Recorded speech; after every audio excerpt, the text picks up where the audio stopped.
Good morning, this is Roberto Montaño. A friend just asked me how to figure out what her past deals look like. So I'm going to show you how you do it. Um, First, you want to do a search. We can do uh, general or classic. We'll go with classic. Go to the all property. So if you have any commercial ones or like a mixed use, it'll come up that way. Here, you want to add or remove a field. Put ID, buyer broker ID.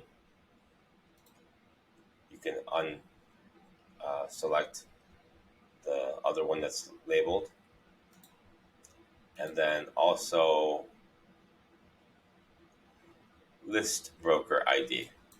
Please be careful and don't put list office ID. I don't care who the office is. I want to get your ID. Also, please note that if your ID has changed because you went from Main Street to Car or vice versa, then you'll need your ID for each of those associations. So in this case, I've added the buyer broker ID and the list broker ID. That's important. You're going to need that. There they are right there. So here's my buyer broker ID. I'm going to do a status search. I'm going to select all. That includes the active and the off markets. Great. That's the buyer broker ID. Map results. Now, you probably see when you do the buyer broker that it's a more scattered uh, map. And when you do listings, because people tend to work in a certain area more when they are proactively choosing the site, you see that the area is a little bit more compact. So in this case, I've been uh, 723 Suffolk Place. That was out there. Streamwood. That's as far northwest as I've been, and as far south. How far south did I go? I went as far south as Harvey. Not where I'm normally doing my business. Here is the rest of the. This one's in Joliet. This one's 23. I remember these, Streamwood.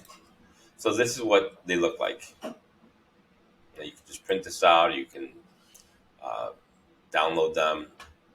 Um, what about on the list side?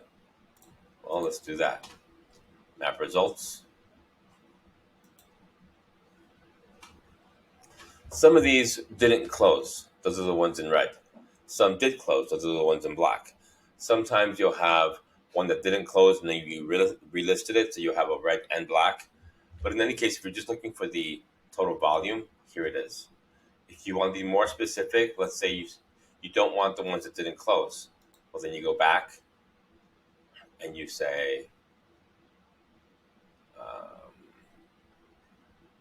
uncheck canceled, uncheck expireds,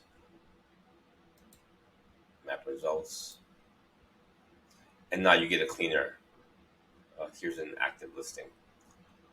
Um, and that's it. That's how it works. That's how you know where you have been focusing on as a buyer's agent and as a listing agent.